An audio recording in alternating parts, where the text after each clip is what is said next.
교과서 80쪽 흥선대원군의 집권과 내정개혁을 우리가 살펴보도록 하겠습니다. 자, 우리 이제 근대 사회로 접어들었는데 흥선대원군이 집권하기 이전 시기를 우리가 이제 전근대 사회라고 합니다. 서양의 그 시기 구분법에 의하면은 고대, 중세, 이 근대 이렇게 나눌 수가 있는데 사실은 이제 우리 그 한국사 같은 경우는 이제 고대, 중세, 근세로 나누죠.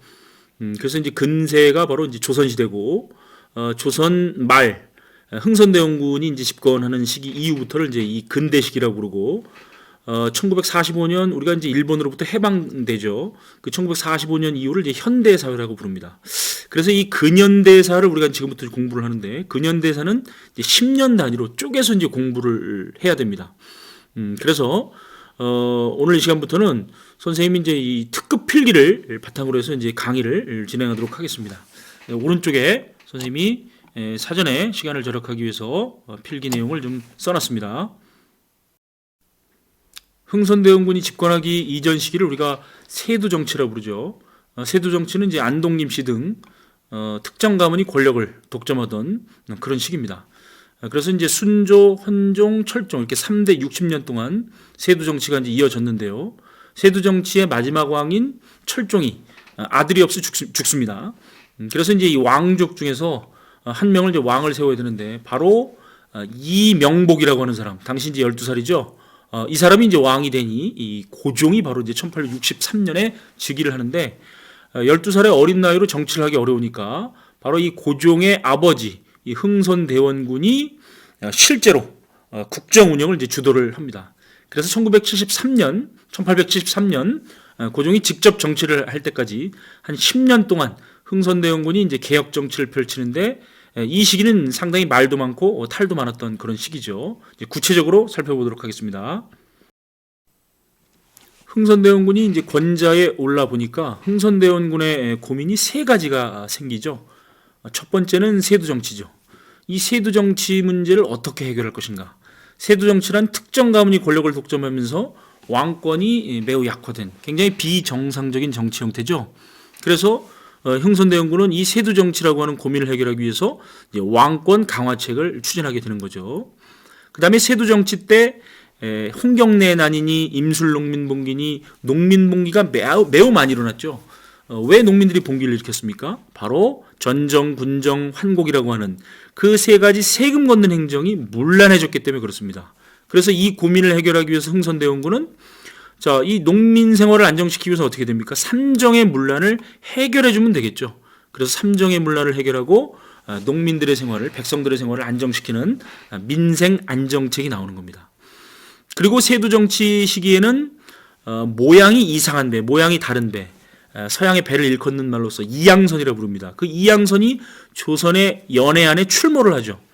그들이 왜 이양선을 끌고 조선에 나타났습니까? 바로 조선과의 무역을 요구하기 위해서 나타났죠. 바로 서양의 통상 요구입니다. 이 고민을 해결하기 위해서 흥선대원군은 사실 얼마 전에 중국이 아편 전쟁을 통해서 영국한테 이제 그 반식민지로 전락한 개항당한 그런 이제 사실을 알고 있었습니다. 그래서 굉장히 위기 의식이 고조되어 있는 상황 속에서 나라의 문을 굳게 닫는 통상수교 거부 정책으로서 서양의 통상 요구에 대응하고자 했었다.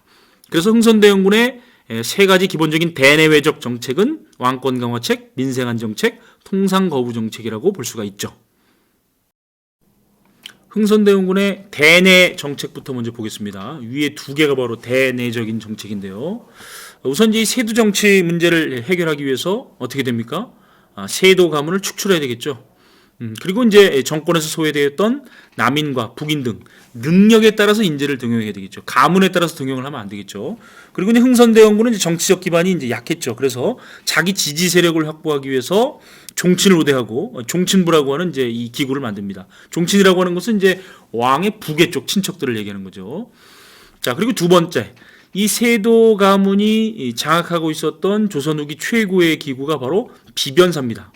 그래서 이 비변사의 기능을 약화시켰다가 나중에는 없애버리죠.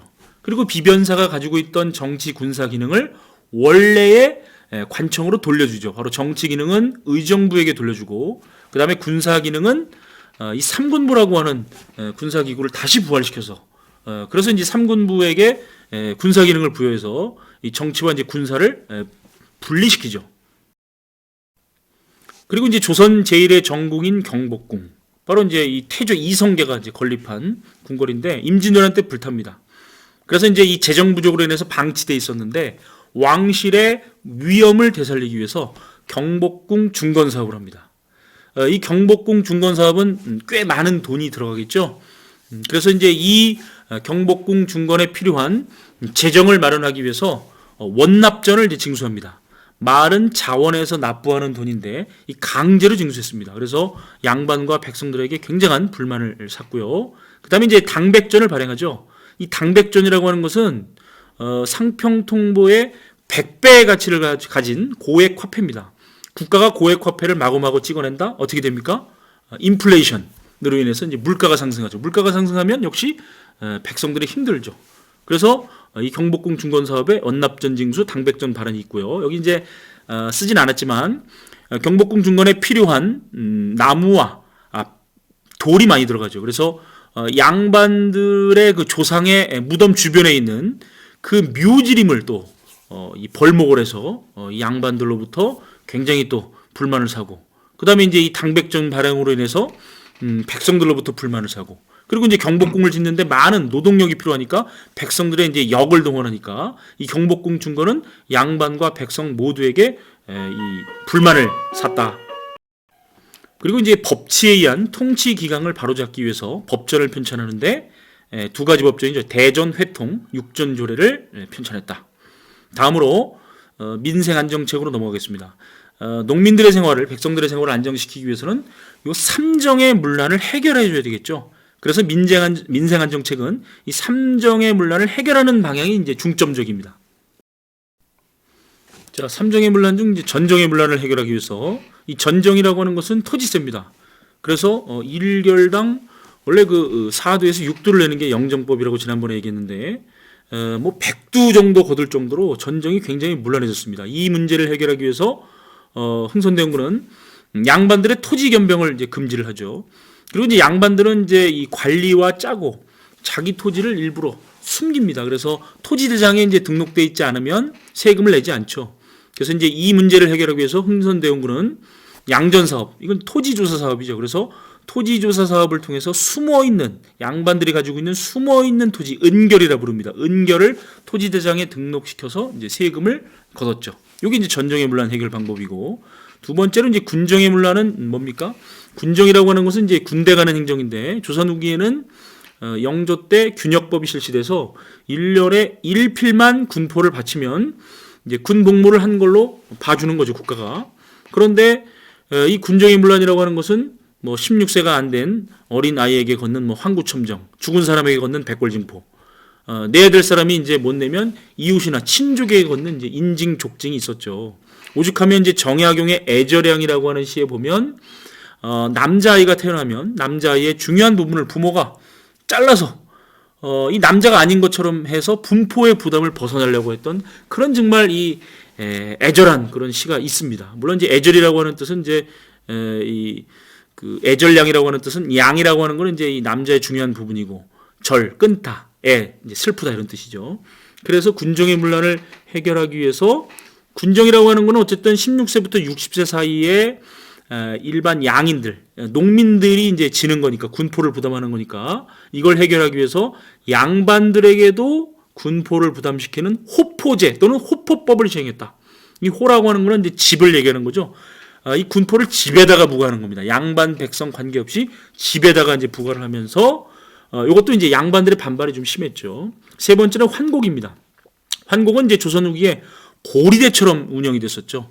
10분의 1의 이자를 받아야 되는데 그 이상 받아먹고, 그 다음에 필요하지도 않는 환곡을 억지로 빌려줘서 이자를 받아 처먹고. 그래서 이제 이 국가에서 운영하는 환곡제가 이제 문제가 있으니까 이 국가에서 운영하는 환곡제를 사창제로 바꿨다. 이 사창제라고 하는 것은 마을 단위로 백성들이 스스로 곡식을 비축해서 알아서 빌려주고 알아서 갚게 하는 향촌민 주도의 환곡제도가 바로 사창제가 되겠습니다. 민생안정책 중에서 마지막으로 이제 서원철폐가 있는데요. 이 서원이라고 하는 것은 지방의 사림들이 만든 사립교육기관이죠. 근데 이 서원이라고 하는 것은 이제 영조 때도 한번 정리된 적도 있는데, 서원이 바로 붕당의 근거지입니다. 어느 서원 출신이냐에 따라서 이들이 이제 중앙에 올라와서 팔을 나눠서 서로 이제 대립하는 모습이 있었죠. 그래서 흥선대원군은 이 사액서원, 임금으로부터 편액을 하사받은 사액서원 47개만 남겨놓고 서원을 철폐해버립니다. 서원을 철폐하게 되면 어떻게 됩니까? 바로 붕당의 근거지가 정리가 되면서 왕권이 강화되겠죠. 그리고 이제 서원은 각 지방에서 백성들을 상대로 이제 수탈을 했습니다. 백성들을 상대로 준조세 성격의 세금을 마구잡이로 이제 걷어들였죠. 그리고 이제 서원이 가지고 있는 토지와 그리고 이제 거기에 이제 포함된 사람들은 면세, 면역의 특권을 이제 가지고 있었죠. 그래서 그 서원을 철폐하다 보니까 자연스럽게 붕당의 근거지도 정리되고 농민도 보호할 수 있고 국가 재정이 이제 확충이 되는 거죠. 그래서 이 서원 철폐는 민생 안정책에 선생님이 써놨지만 민생 안정책에도 포함될 수가 있고 또 붕당의 근거지를 정리한다는 차원에서는 이제 왕권 강화책에도 동시에 포함이 될 수가 있죠. 자, 이 흥선대원군의 이 통상수교부 정책은 이제 다음 장에서 살펴보고요. 자, 이 대내적인 정책이 어떤 평가를 받느냐? 이 흥선대원군의 이 대내적인 개혁 정치는 왕권이 강화됐죠. 그리고 이제 이 국가기강 확립과 민생 안정에도 큰 기여를 했는데, 이 흥선대원군의 이 대내적인 개혁 정치는 전통 체제 내에서의 개혁이라는 한계를 가지고 있습니다.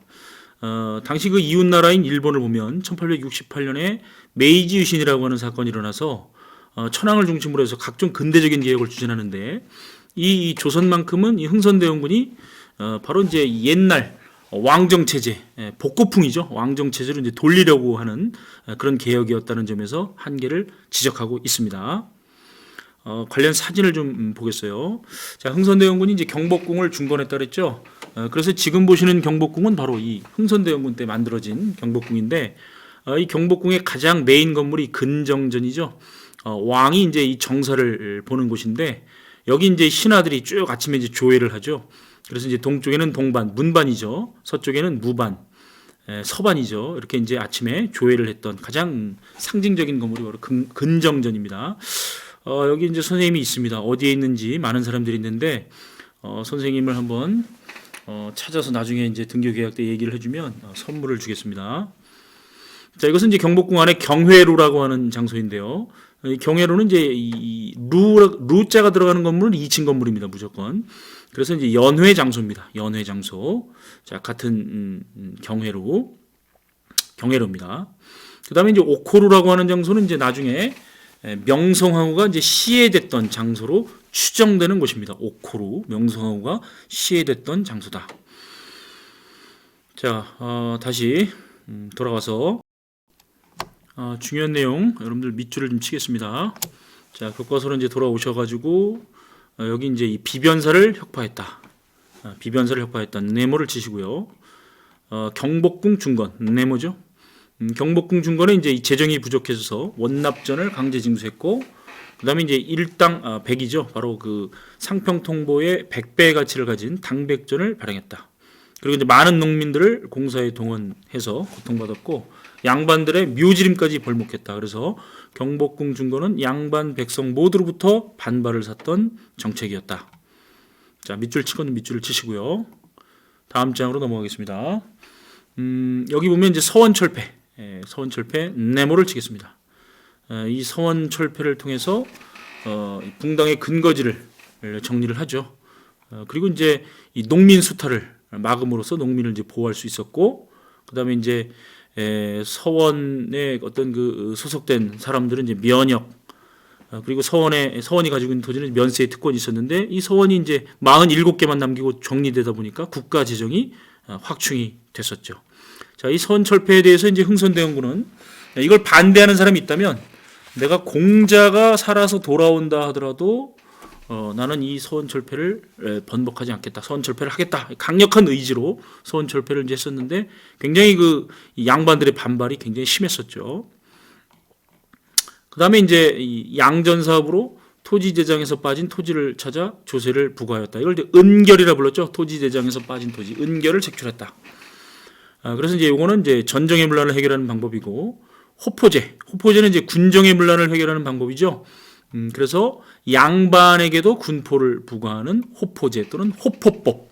그래서 이제 국가 재정에 많은 도움을 줬었고, 실제로 이제 군포를 내게 하는 것이 아니라 이제 돈으로 납부를 받았다고 합니다. 그다음에 이제 환정의 문란을 해결하기 위해서 이 사창제를 실시했다. 네모를 치고 여기 밑줄을 치고, 그래서 환곡의 고리대적인 성격은 좀 완화되었다. 이렇게 밑줄과 네모를 치겠습니다.